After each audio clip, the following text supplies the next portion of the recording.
Baker. Good morning. It is 9 a.m. on this Monday, and we begin WGRZ Plus here, our 9 a.m. streaming newscast with some breaking news just into our newsroom moments ago. We just received the details about the scene that we've been telling you about all morning long on Niagara Street in Buffalo. This was the scene just after midnight, and now police are confirming that a man was shot in the arm and the leg. He was taken to ECMC, where he is being treated for what police are calling serious injuries. Right now, there aren't any other details, no word about any suspects in custody or what may have led up to the shooting, but police do want you to contact them if you have any information related to this incident on Niagara Street near Bird just after midnight. The search continues this morning for a fugitive. U.S. Marshals say he is armed and dangerous. Authorities are looking for 21-year-old Jabdiel Cruz Cartagena, who's wanted in connection with a March homicide in Puerto Rico. Investigators believe he may be in Western New York and could be looking for medical treatment for recent burns. Anyone with information is urged to contact the U.S. Marshal's Office. Learning some new information about a big fire on Grand Island as dozens of firefighters were called out Saturday night around 9 to East River Road at this home here. Police say the fire started in the garage and then did spread inside the home. No one was home at the time, no one was hurt, but investigators are still looking into what may have caused that fire. And we're also learning new details about that deadly tour bus crash on the Thruway in Pembroke, in which 5 people were killed and dozens more were hurt last August. A newly released analysis from the National Transportation Safety Board details what happened in the minutes leading up to the crash.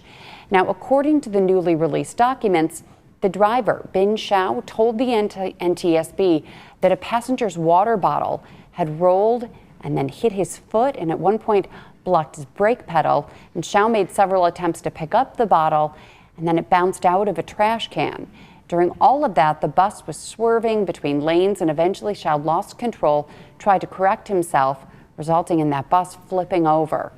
The documents also indicate only 59 of the 61 passenger seats had seat belts, and that 8 passengers who were interviewed by the NTSB said that a pre-trip safety briefing was not conducted.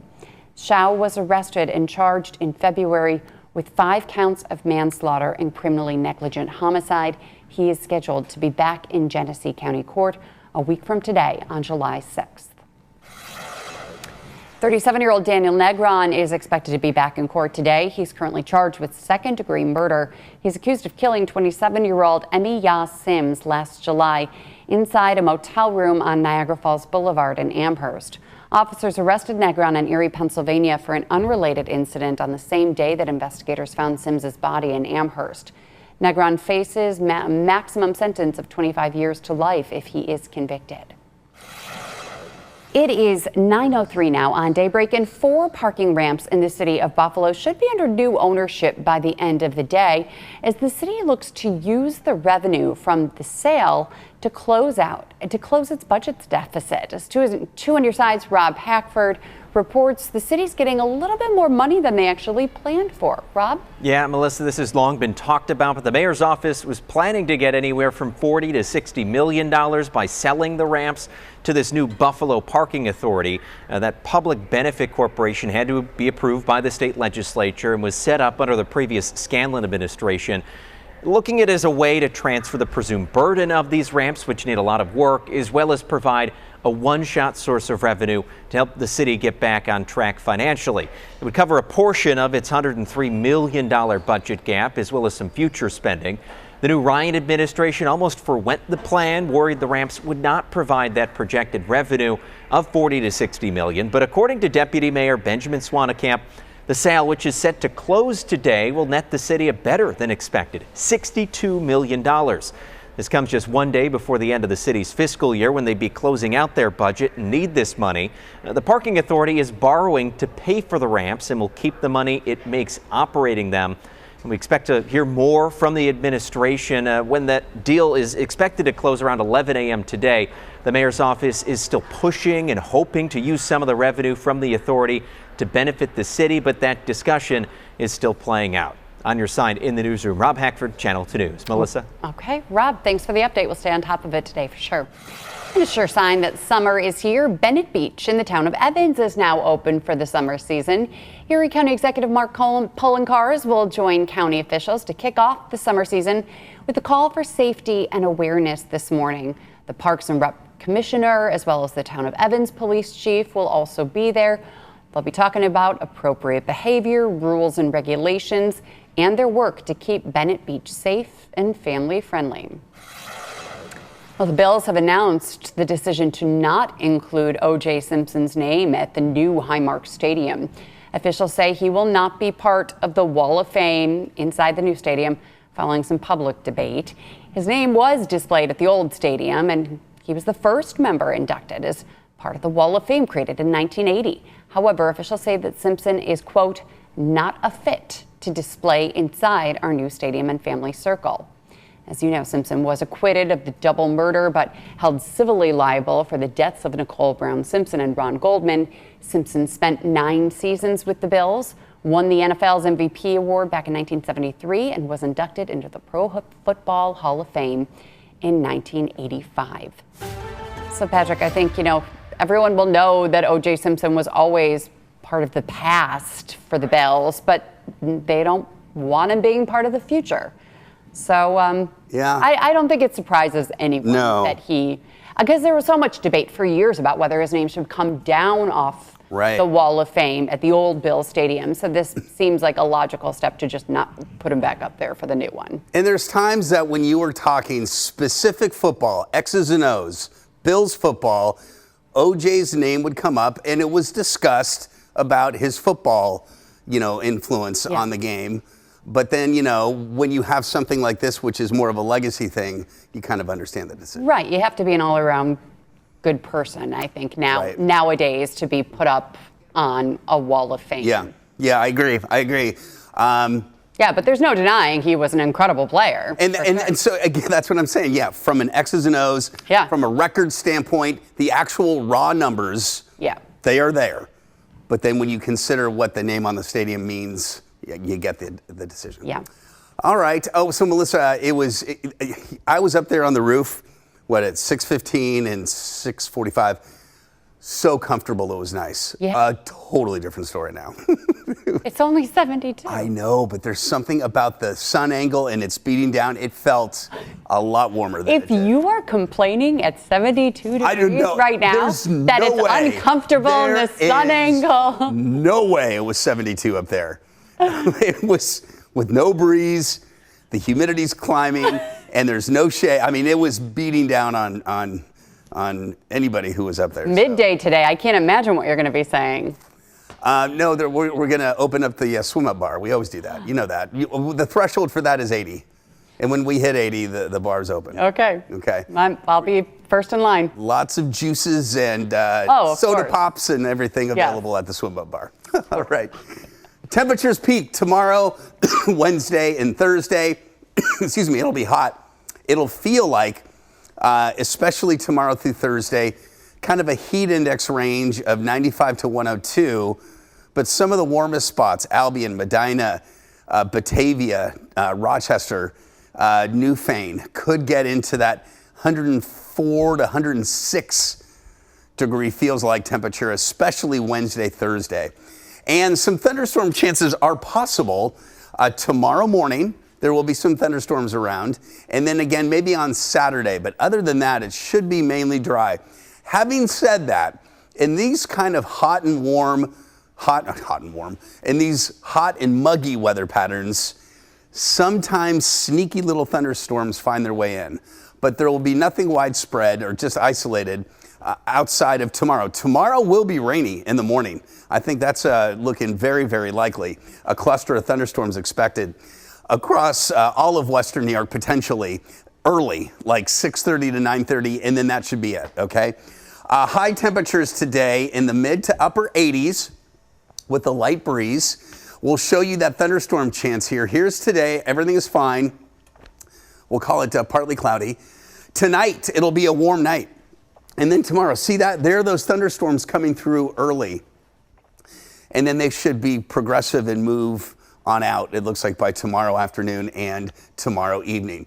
Speaking of tomorrow, these are the actual air temperatures, 88 to around 90 degrees. And then as we head into Wednesday, low to maybe even mid 90s for the actual air temperature. Now, in terms of how it feels, the heat index is kind of a reverse wind chill. That's how you feel. This is how the air is going to feel tomorrow, mid 90s to around 100. Let's take you now to Wednesday. Look at that. Now the heat index is 102 to 104 along the escarpment and up towards Albion and Rochester. Okay, that's the kind of heat you really need to take seriously because of how it feels. Your skin just cannot, well, that's as far as we can go here. Your skin just cannot perspire. Well, you can perspire, but it doesn't dry out, it doesn't evaporate. Evaporation is a cooling process. And if you can't do that, you stay warm and it feels even hotter to the skin as the actual temperatures. That's the difference between a sensible temperature and an apparent temperature. It's how it appears, how it feels.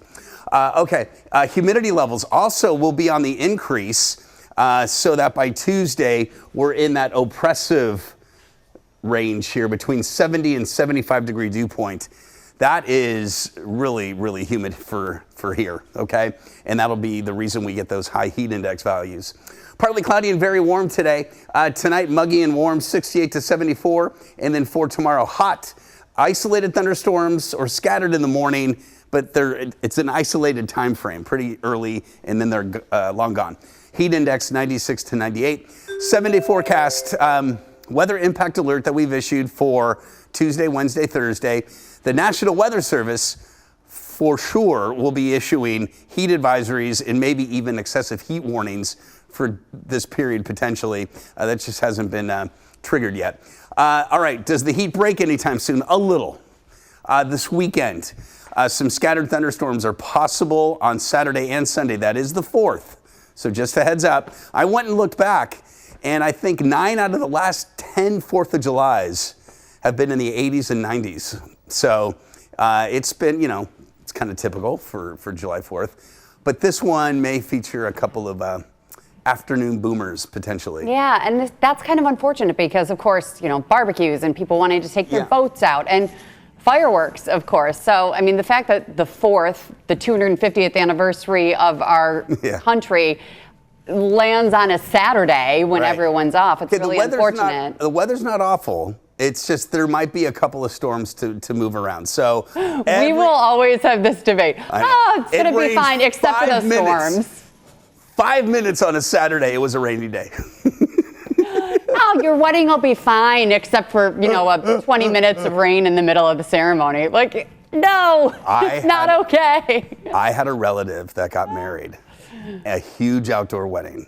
This was 25 years ago. And I made the recommendation because of the chance of rain to get the tent. Thousands of dollars. There was not a cloud in the sky. So for that reason, I'm sensitive to weddings. Without a cloud in the sky, they probably needed the tent for shade. For shade. So a tent is a really good idea for a wedding outdoors. I never thought of it that way. Okay, I just felt that they wrote a check for the Tents R Plus company and or Tents R Us, I should say, and that's a check they probably didn't need to write. No. But nobody wants rain during a barbecue on the 4th of July, whether it's 5 minutes or 3 hours. Right, a good point. All right, Patrick, thank you. Stay with us. We will have a lot more to talk about, including a possible extension with one current Sabres player. We'll talk about that coming up right after the break. Welcome back, everybody. It is 9:16 on Daybreak, 72 degrees out there, and we have some breaking news from the New York Times right now. The Sabres have re-signed Beck Malenstein to a 6-year, $17.5 million contract. That's a pretty good contract for him. Right, yeah. Yeah, really, really good. Beck Malenstein did very well during the playoffs. Okay. And so it's not surprising that they would have wanted to re-sign him. But do they have enough money now to afford a Tuck replacement? You're asking me? Yeah. I don't know. I look to you for everything. I know. Come on. Where's Paul Hamilton when we need him? Uncle Paul, call in, please. We need our experts. By the way, on Wednesday, we will have our World Cup expert, Nick Mendola, joining us live again to talk about... No, his name is Ted Lasso.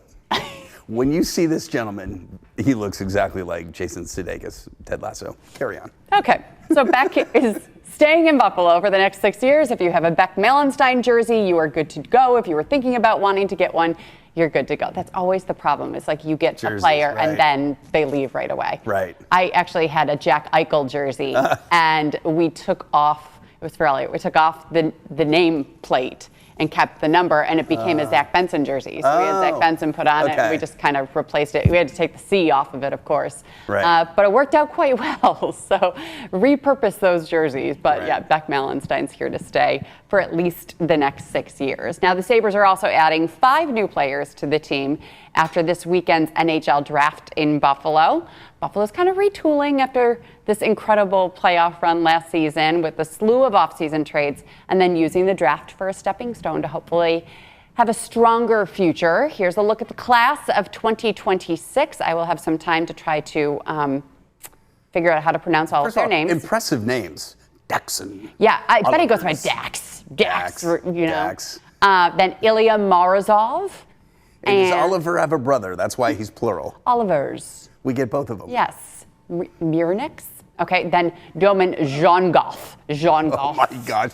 How hockey is that? Or he carries a trident. And then Dylan Dumont.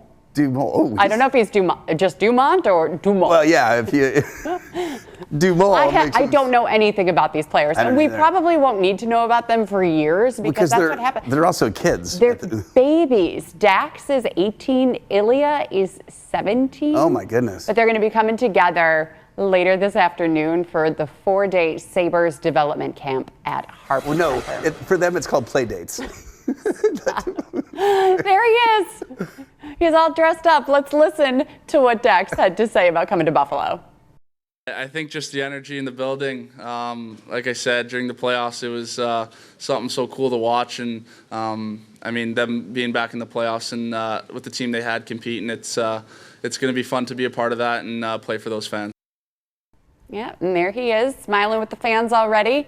Dax Rudolph's going to be joining his fellow newcomers for that development camp, but in the fall, he's actually going to be starting his freshman year in college at Denver University. And hopefully we will see him. And then as for Ilya Morozov, who was the 20th overall pick, he's 17 years old. He's from Moscow. He moved to the U.S. when he was 14. He was the youngest player in the NCAA last season for the Miami of Ohio Redhawks. And he scored 8 goals and totaled 12 assists in the 36 games last year. Morozov's expected to return to Miami for his sophomore season instead of coming straight here. But I was really impressed with Daxon Rudolph's first interview with a team. Well-spoken, charismatic, had a lot of energy. Patrick and I are very hard on some of the Sabres players for being a little boring in their interviews. Or being very stoic. And maybe they could have had a hat trick. And they'd be like, yeah, it was great. The team really helped me, achieve that. And that was a great Or what's the other line? He's always the first person and the last person on the ice and off the ice. It's like, okay, I know those things. I want to hear about how you feel. I want Had to get my legs under me. Whatever that means. That's where they always, if your legs are over you and you're playing hockey, something bad happened. So we're always joking that they just need to sound a little bit more excited and give us something different rather than your typical hockey lines, and maybe smile every once in a while too. So Daxon Rudolph, impressive at first with the first interview, kind of like Keon Coleman. Hopefully he will have a very good season when he does start with the Sabres, whenever that may be. That's true. A lot of good things to be read or heard about Keon, by the way, speaking of just hearing about a lot of players and coaches reacting to him. Like growing up a little bit? Yeah. And and then also putting in the work to be better on the field also. Exactly. And on time. Yes. Okay. Speaking of time, we have to take a break. We'll be right back after this. Welcome back. It was a big weekend for comic, movie, and pop culture fans here in Buffalo. 10 years for Nickel City Comic-Con as fans filled the Buffalo Convention Center all weekend. Thousands were there to meet the celebrity guests and also for cosplay and panels from their favorite franchises. Check out the sights and sounds from Tunerside photojournalist JJ Shanks. It's awesome seeing so many other people that share interests, and I've met several friends that I've gotten really good friends with. We happen to be wearing cosplay from the same series. I'm a Loki variant. We're deciding on fashionista Loki right now. It's a work in progress. Hello, my friends. May we interest you in any tea today? The smells are free. There's a lot of vendors. It's a big area. That's going to be 180. Perfect. It feels great to have a local con to go to. There are so many people like you, and this is a hobby where you can feel very alone at times. So just to be surrounded by people who are interested in things is great. It's not that expensive. Like, come out, meet some cool people, Yeah. See some cool panels. It's so much fun. Thank you very much. Perfect. Thank you. I've never been more excited to like actually run up to people and be like, oh my God, you're this.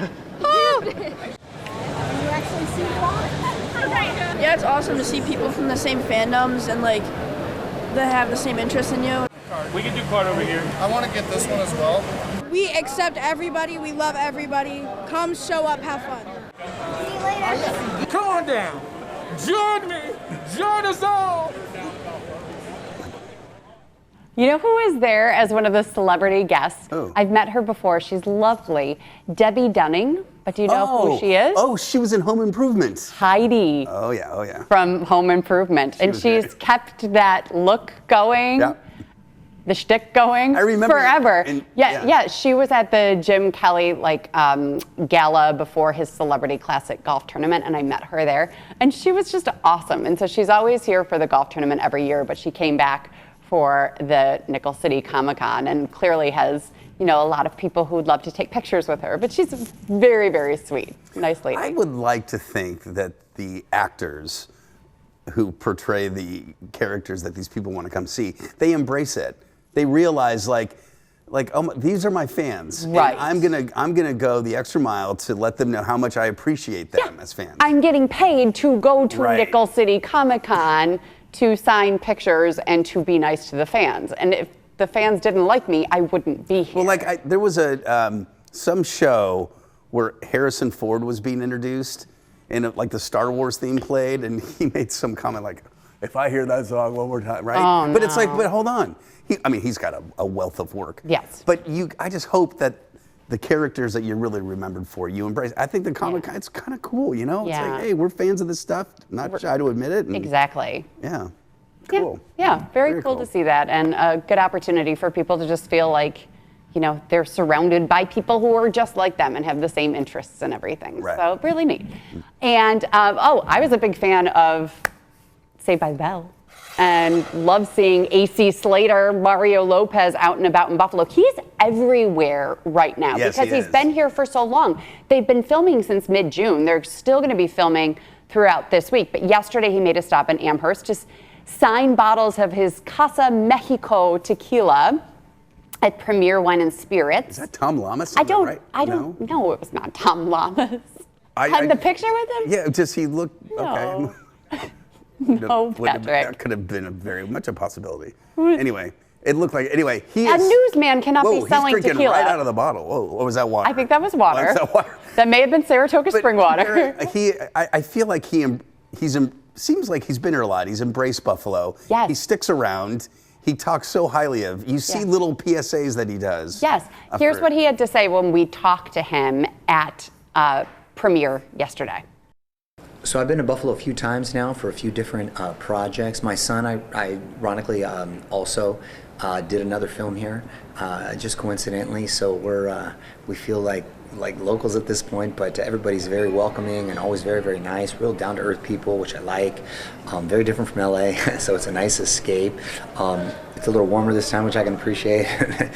Y'all like it cold out here, and so it gets a little cold, and I'm a wimpy Southern California kid, so we just got to layer up. But again, just the Film Commission, shout out to Tim Clark and those guys. They've been just so welcoming, and so we enjoy doing a lot of production here. And so again, will be here much of the week here with Tony Danza as they continue to film and wrap up filming. And yeah, I saw pictures of like Tony and Mario at dinner at Ilio DiPaolo's, and yeah, they're just all over the place trying to embrace this town and you know, getting their nails done at places or massages or chiropractors. And you see, you have to be careful though on social media of what's real and what's not, of where these people are, because Justin Bieber was here for the NHL draft. Oh, he was? Oh, yeah. But now lots of places around Western New York are saying, oh, Justin was here and Justin was here. And they're showing pictures created by AI. So be careful what you see on the internet. He went to a video game place in Hamburg years ago when he was here for something. Oh. Like a concert even. Oh. But yeah, this is before AI, so it had to be real. Bye, everybody. Have a great day.